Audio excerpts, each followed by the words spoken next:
Hola chicos, les habla la profe Lorena Ávila. En el presente video lo que vamos a hacer es continuar con el tema de impuesto a los bienes personales que ya comenzaron con la profesora Belén. Lo primero que vamos a tratar es el tema de valuación de bienes. En este impuesto la evaluación es fundamental ya que lo que grava propiamente dicho el impuesto a los bienes personales es la tenencia o propiedad de determinados bienes. Entonces la determinación de su valor nos va a jugar un papel fundamental en la determinación de la base imponible de dicho impuesto. Primero vamos a empezar con la evaluación de los bienes situados en el país, ya que, recordando un poquito, los sujetos domiciliados en el país van a tributar por la tenencia de sus bienes que están situados en el país y en el exterior. Y los sujetos residentes del exterior, es decir, los domiciliados en el exterior, perdón, van a tributar por los bienes situados en el país. Entonces, vamos a arrancar con el tema de evaluación respecto de los bienes situados en el país. Para empezar, vamos a hablar de inmuebles. Antes de hablar de su evaluación, tenemos que tener en cuenta que los inmuebles que vamos a tomar como base para este impuesto son aquellos que al 31 de diciembre el contribuyente tenga su posesión o haya efectuado la escrituración a su nombre. Para probar esta posesión no basta solo con tenerla con la existencia del boleto de compraventa, sino que también se debe complementar esa posesión con algún instrumento que permita asegurar la validez. Por ejemplo, actas celebradas ante escribano público, cambios de titularidad que consten en pagos de boletas de servicios, etc. Respecto de los inmuebles, la ley hace una distinción entre inmuebles adquiridos, inmuebles construidos, obras en construcción y las mejoras. Vamos a empezar por la evaluación de los inmuebles adquiridos, es decir, aquellos que se compran como una construcción ya terminada y nueva, por decirlo así, o usada pero que la construcción ya está finalizada. Estos inmuebles adquiridos se declaran a su costo de adquisición o al valor de la fecha de ingreso al patrimonio del contribuyente. Este valor actualizado restándole las amortizaciones acumuladas, es decir, dicho de otra forma, se evalúan al valor residual actualizado. La determinación de las amortizaciones es la misma que ya conocemos del impuesto a las ganancias. Por lo tanto, esa explicación la vamos a omitir, que es se amortizan a un 2% anual, o si sacamos por regla de 3 simple a un 0,05% trimestral. Dicho esto, tenemos que definir qué es lo que abarcaría el costo de adquisición. Este costo de adquisición va a abarcar no solo el precio de compra del inmueble adquirido, sino que también va a abarcar todos aquellos gastos vinculados directamente con esta adquisición, es decir, los gastos de escrituración, las comisiones de venta, etc. Respecto a este tema o a los inmuebles, hay que hacer una distinción con el destino que se le da a este inmueble. Respecto a si este inmueble tiene destino casa-habitación o no. Según la ley del impuesto a los bienes personales, en el artículo 24 se establece un tratamiento especial para los bienes con destino a casa-habitación, es decir, para la evaluación de dichos bienes, en donde se determina que existe un mínimo no imponible de 18 millones para su valor.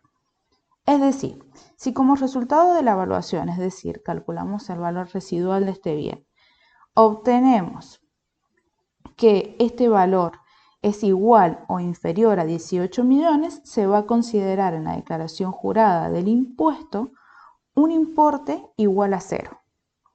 O bien, si de la evaluación surge un valor superior, por ejemplo, surge que este inmueble está evaluado en 25 millones, el importe a incluir en la declaración jurada será de 7 millones, es decir, la diferencia entre 18 millones y los 25 que se determinaron por la evaluación. La evaluación, en general, no termina acá, es decir, no termina solo con determinar el valor residual del inmueble y bueno, si es de destino casa habitación, sacar la diferencia entre el mínimo no imponible, sino que una vez que obtenemos ese valor residual actualizado al 31 de diciembre, hay que compararlo con la base imponible vigente al 31 de diciembre del año que estamos liquidando el impuesto, fijada a los efectos del pago de los impuestos inmobiliarios. Es decir, bajado a tierra, lo tenemos que comparar con el avalúo fiscal, en nuestro caso que determina la Dirección General de Rentas. De esa comparación, es decir, si comparando el valor residual actualizado contra el avalúo fiscal, tomaremos el mayor, es decir, el mayor de estos dos es el que se va a incluir en la declaración jurada de los bienes personales. Esto está establecido, es decir, esta comparación está establecida en el decreto reglamentario en su artículo 14.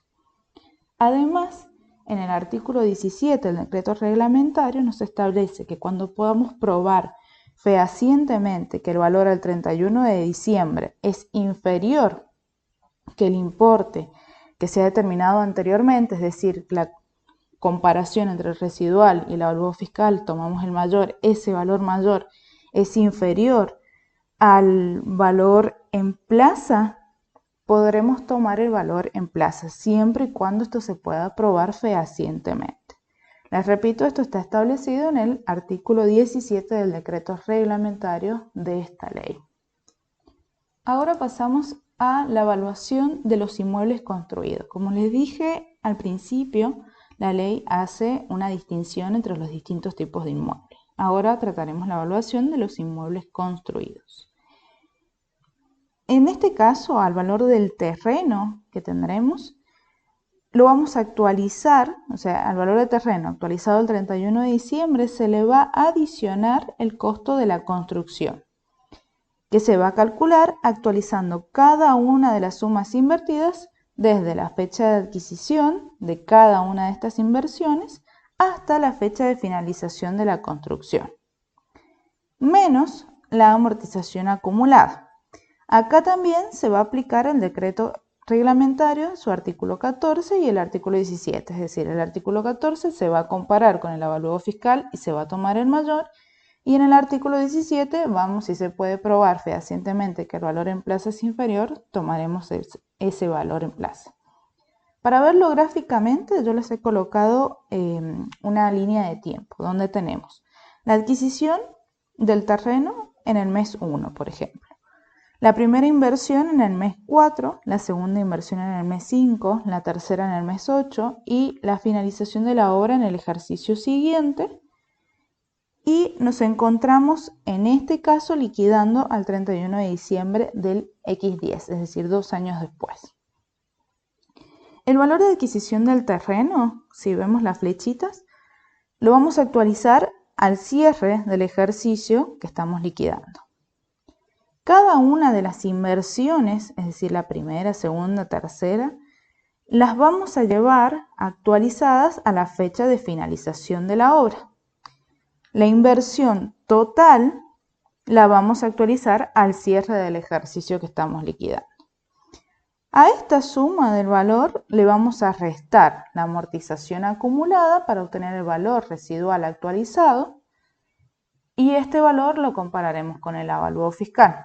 De ambos tomaremos el mayor y bueno, si en el caso de que podamos probar fehacientemente que el valor en plaza es inferior, podremos, o sea, la ley, el decreto nos autoriza a tomarnos este valor inferior como base para el impuesto a los bienes personales.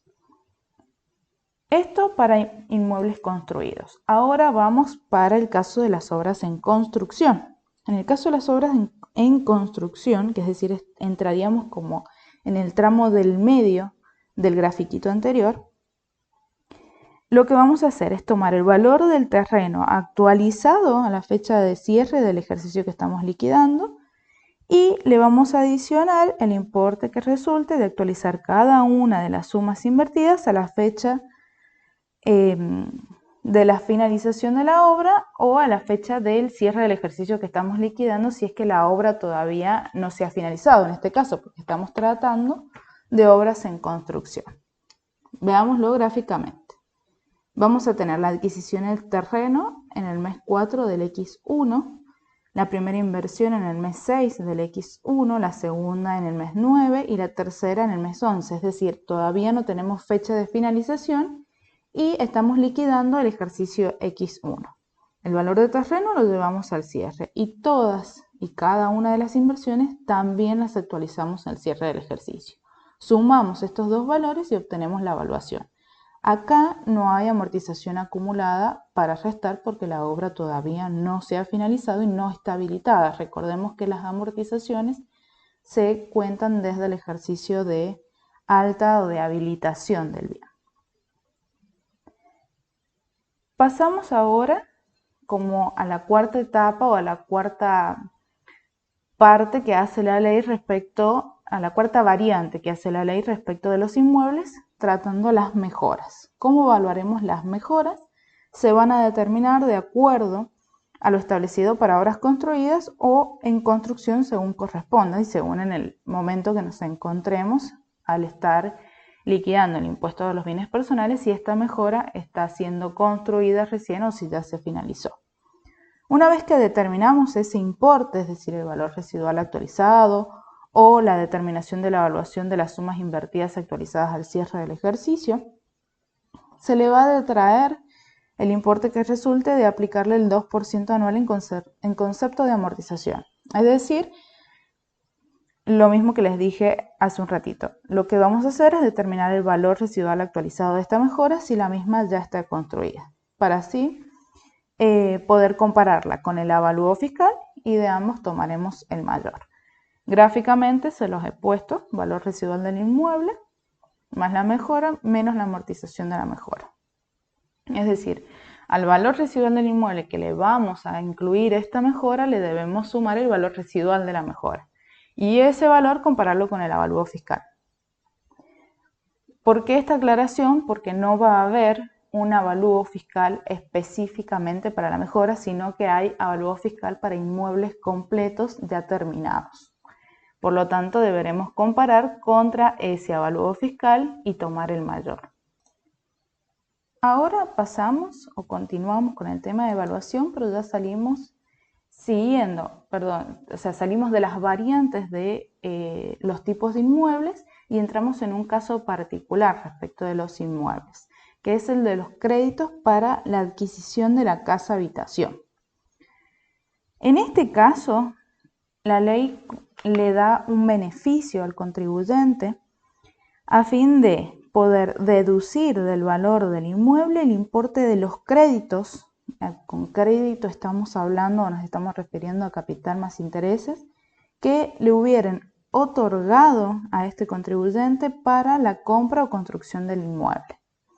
Estos importes pueden provenir indistintamente de préstamos comunes o préstamos con garantía hipotecaria. Acá la ley no hace distinción y no hace preferencia, ya que lo que pretende es no perjudicar a aquellos sujetos que se endeudan para obtener su vivienda.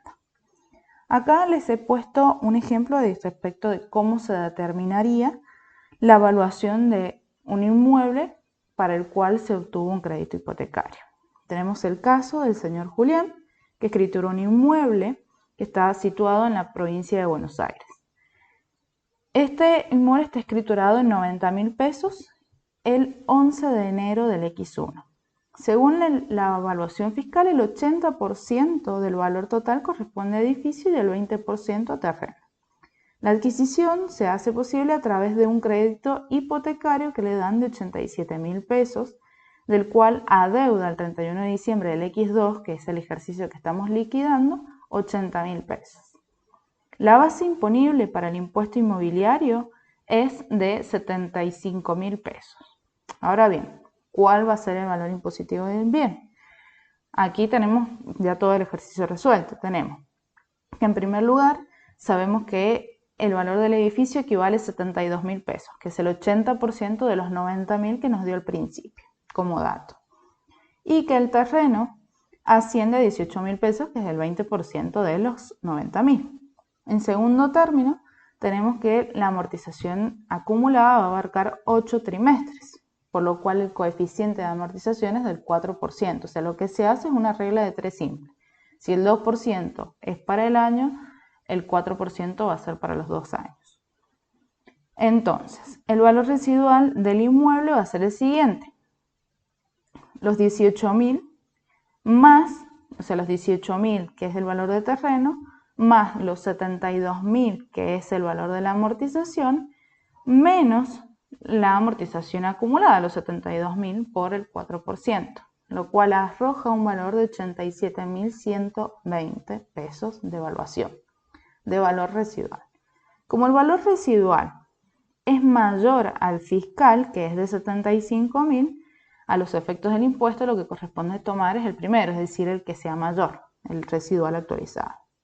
Asimismo, a dicho importe se le va a deducir los 80.000 pesos que al cierre del ejercicio que estamos liquidando el contribuyente tiene de deuda de su crédito hipotecario. Con lo cual el valor que se va a declarar de este inmueble en este ejercicio es de 7.120 pesos. En el supuesto en el que el saldo deudado en concepto de crédito hipotecario el 31 de diciembre supere el valor, es decir, en vez de ser 80.000 pesos lo que se debía, hubiese sido 90.000 pesos, el valor a declarar respecto del inmueble no se computa en cero, es decir, directamente no se computa ningún importe, no se va a computar un valor negativo, sino que directamente no se computa ningún importe. Continuando con el tema de evaluación, pasaremos ahora al resto de los bienes, es decir, salimos ya del tema de lo que implicaría inmuebles. Pasamos a la evaluación de los automotores, los cuales se van a evaluar también a su valor residual, es decir, el valor del costo de adquisición menos la amortización acumulada. Si el vehículo se adquiere durante el ejercicio que se está liquidando, la amortización se va a tomar como año completo, tal cual como aplicamos en el impuesto a las ganancias. Es decir, no se proporciona por los meses desde que se adquirió hasta el cierre del ejercicio, sino que se toma el año completo para amortizarlo y para obtener el valor residual. Esta evaluación, es decir, este valor residual actualizado, no puede ser inferior al valor que indica la tabla de valores de referencia que elabora la Dirección Nacional de Registros Nacionales de Propiedad del Automotor y de Créditos Prendarios. Esta dirección publica todos los años al 31 de diciembre la evaluación de diferentes bienes en cuanto a los automotores, diferentes marcas, modelos patentados en diferentes años, publica un valor referido a cada tipo de vehículo. Si lo que vamos a hacer nosotros es determinamos el valor residual, lo vamos a comparar, vamos a irnos a esta tabla, vamos a buscar el modelo de nuestro vehículo, el año que ha sido patentado, y vamos a comparar los dos valores. De ambos tenemos que tomar el mayor. Pasamos ahora a depósitos y créditos en moneda extranjera. Estos depósitos, es decir, la existencia que tenga el contribuyente de estos depósitos al 31 de diciembre, se va a evaluar de acuerdo al último valor de cotización tipo comprador que establezca el Banco de la Nación Argentina a dicha fecha, dependiendo del tipo de moneda que se trate. Si está en dólares, a la cotización del dólar; si está en euros, a la cotización del euro, y así sucesivamente. Respecto de los depósitos y créditos en moneda argentina, los vamos a evaluar al 31 de diciembre de cada año respecto a su valor, al valor que tengan a esta fecha, más los intereses que se hubieran devengado hasta el 31 de diciembre. Respecto de los objetos de arte, colección y antigüedades, van a ser evaluados al valor de adquisición actualizado desde la fecha de adquisición, construcción o de ingreso al patrimonio hasta el 31 de diciembre. Luego tenemos otros bienes que nos dice la ley, y esto hace referencia a cualquier otro tipo de objeto que no esté enunciado específicamente, que no sean objetos personales o del hogar, que la ley le va a dar un tratamiento particular. Estos otros bienes se van a computar a su costo de adquisición, construcción o valor de fecha de ingreso al patrimonio actualizado al 31 de diciembre. Ahora bien, como les comenté recién, estos objetos personales y del hogar tienen un tratamiento particular para la ley del impuesto a los bienes personales. Dichos bienes se van a computar a su valor de costo. Ahora bien, el monto que vamos a tomar no puede ser inferior al que resulte de aplicar el 5% sobre la suma total de los bienes grabados situados en el país y el valor de los inmuebles situados en el exterior, sin computar, en caso de corresponder, el monto mínimo no imponible que se establece para los inmuebles con destino a casa habitación. Les he puesto un ejemplo para que quede más claro porque puede sonar a trabalenguas. Tenemos el ejemplo del señor Adolfo Vives. Este sujeto es residente en el país y presenta el siguiente detalle de sus bienes. Tiene bienes del hogar. Los bienes del hogar, ¿qué abarcarían? Abarcaría el televisor, la heladera, el lavarropas, cuestiones que no se pueden inventariar tan específico. Bueno, ahí entran estos bienes del hogar. Declara bienes del hogar por 80.000 pesos este sujeto. Tiene bienes grabados situados en el país por 845.000 pesos. Tiene inmuebles en Uruguay, es decir, inmuebles en el exterior, por 900.000 pesos y tiene otros bienes que se encuentran exentos por 100.000 pesos. ¿Cuál es el valor en concepto de bienes del hogar que se deben tomar a los fines de liquidar el impuesto de los bienes personales al 31 de diciembre? Acá lo que tenemos que ver son los inmuebles grabados en el país más los bienes grabados en el país más los inmuebles del exterior. Esta sumatoria nos da 1.740.000 pesos. A ese valor le tenemos que aplicar el 5%. Es decir, nos va a arrojar un valor de 87.250. Como el valor de adquisición de los bienes del hogar que ha declarado este contribuyente es de 80.000, es inferior a ese 5%, el valor que tenemos que tomar para declarar en la declaración jurada de los bienes personales como en concepto de bienes del hogar es 87.250. Viéndolo con un ejemplo, resulta un poco más claro. Luego pasamos a otros bienes, títulos públicos y demás valores, excepto acciones de sociedades anónimas y en comandita, incluidos los emitidos en moneda extranjera, se van a evaluar. Tenemos, si cotizan en bolsa, lo vamos a evaluar al último valor de cotización al 31 de diciembre de cada año.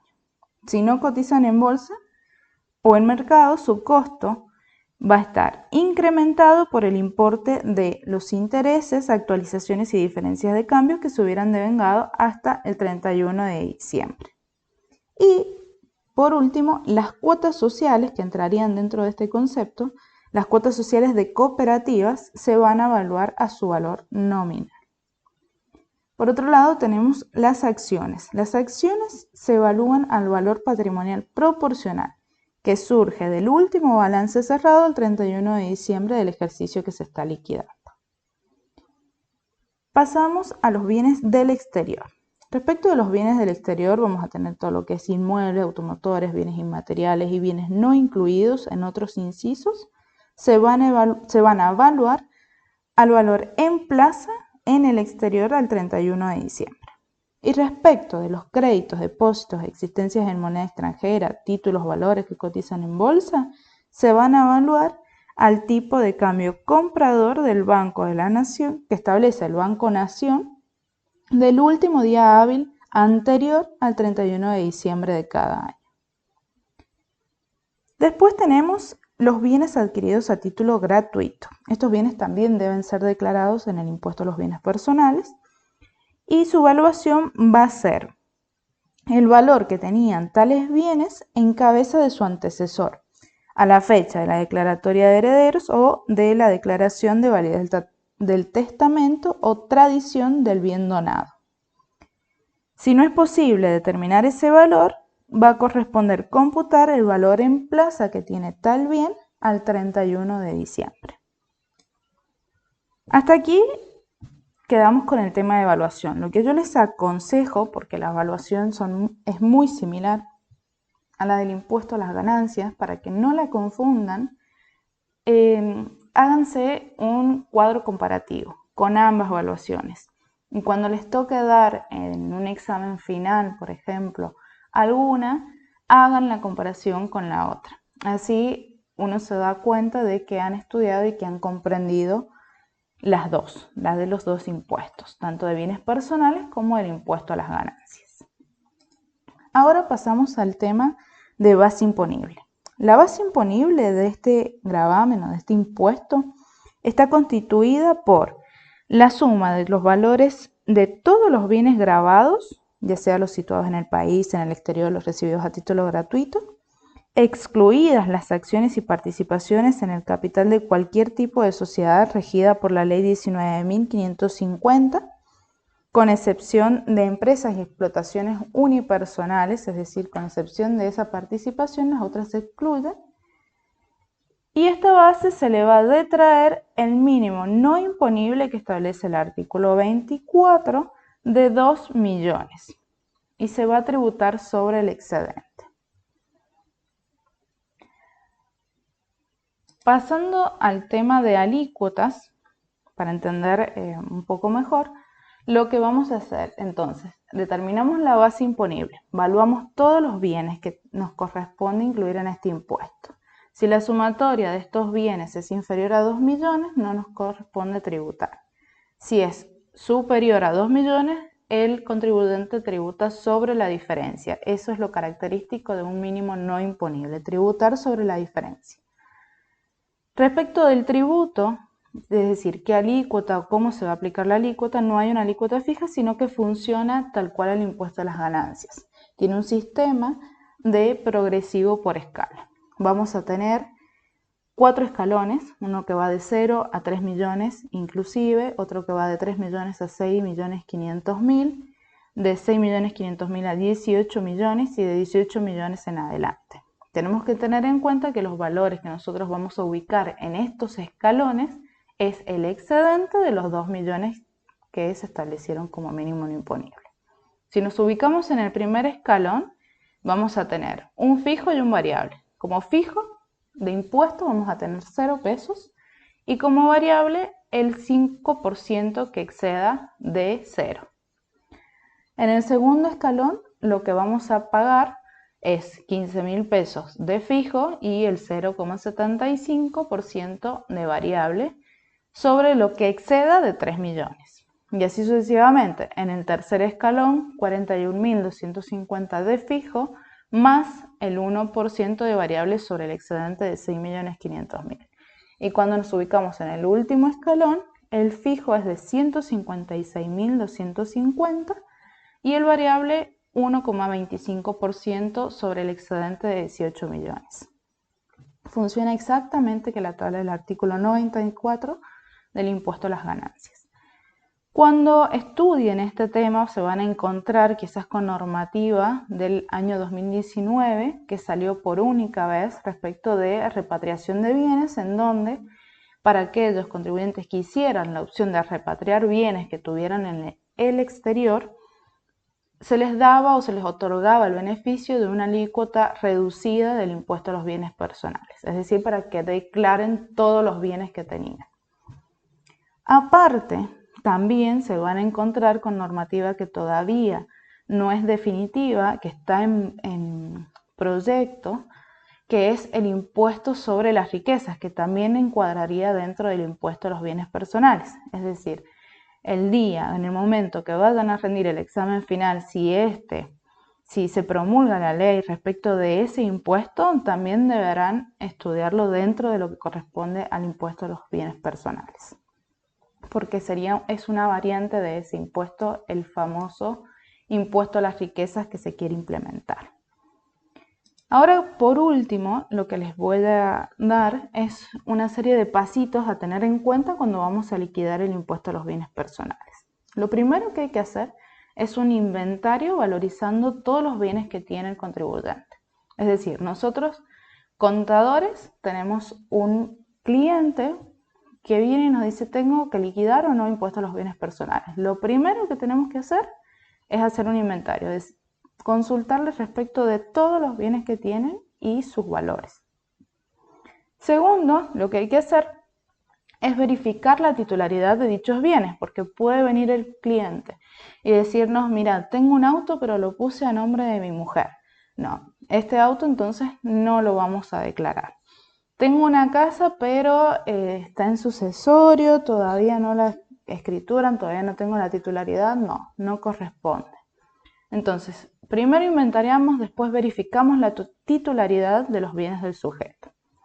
Tercero, lo que vamos a establecer es el tratamiento impositivo de los bienes, es decir, aquí aplicamos lo que hemos visto tanto con la profe Belén como conmigo. Es decir, vamos a determinar qué bienes están alcanzados por el impuesto, qué bienes no están alcanzados y qué bienes se encuentran exentos. Como paso 4, lo que hacemos es aplicar la correcta evaluación de cada uno de los bienes, es decir, la evaluación impositiva.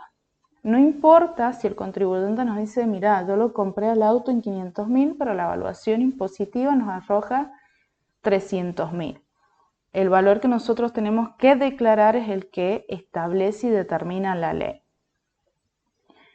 Porque, llegado el caso en que surja alguna fiscalización que recaiga sobre el contribuyente y tengamos que presentar pruebas, a la AFIP, nosotros como contadores deberemos demostrar cómo calculamos el valor de cada uno de los bienes que declaramos en la declaración de los bienes personales de este contribuyente. Luego vamos a determinar el subtotal, es decir, anterior a los bienes del hogar. Luego vamos a incluir los bienes del hogar, recordando que tenemos que comparar con el 5% de los bienes grabados en el país más los inmuebles del exterior. Como paso 7, tendremos que determinar el impuesto. Luego vamos a hacer el análisis e incorporación de los anticipos y pagos a cuentas que correspondan. Y por último vamos a determinar el impuesto a ingresar o saldo a favor del contribuyente. Para hacerlo más gráfico, les muestro como un esquemita de liquidación del impuesto a los bienes personales. Vamos a tener la totalidad de nuestros bienes valuados impositivamente. Obtenemos el subtotal. Luego incluimos los bienes del hogar, es decir, recordando el 5% del subtotal, el subtotal de los bienes en el país y sumados a los inmuebles del exterior. Luego aplicamos el tratamiento del mínimo exento, es decir, toda esta evaluación la comparamos con los 2 millones. Si nos da inferior a 2 millones esta evaluación, el contribuyente hasta ahí termina la liquidación de los bienes personales. Al contribuyente no le corresponde tributar sobre este impuesto. Si supera los 2 millones, nuestra base imponible va a ser el excedente. Aplicamos la alícuota que corresponda según la tabla que ya vimos, o sea, vemos en qué escalón nos vamos a ubicar, vemos cuánto le corresponde de fijo y cuánto de variable sobre el excedente del escalón en el que nos ubicamos. Aplicada la alícuota obtenemos el impuesto determinado y este impuesto determinado, tal cual como en el impuesto a las ganancias, restamos pagos a cuenta, anticipos, retenciones, lo que sea que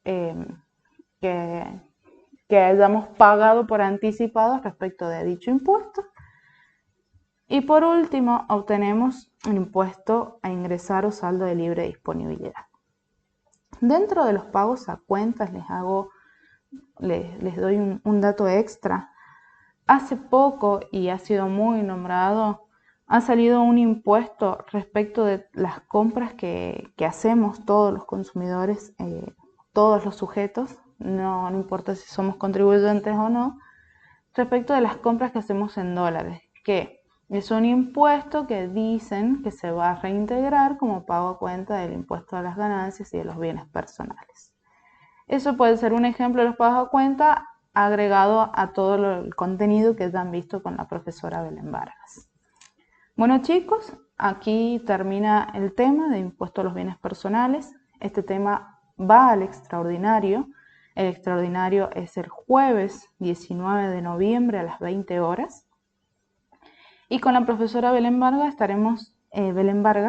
estaremos dando avisos respecto de una consulta sobre este tema y sobre todos los temas que hemos dado previa al extraordinario, la cual le vamos a publicar y les vamos a avisar el horario a través del grupo de Facebook.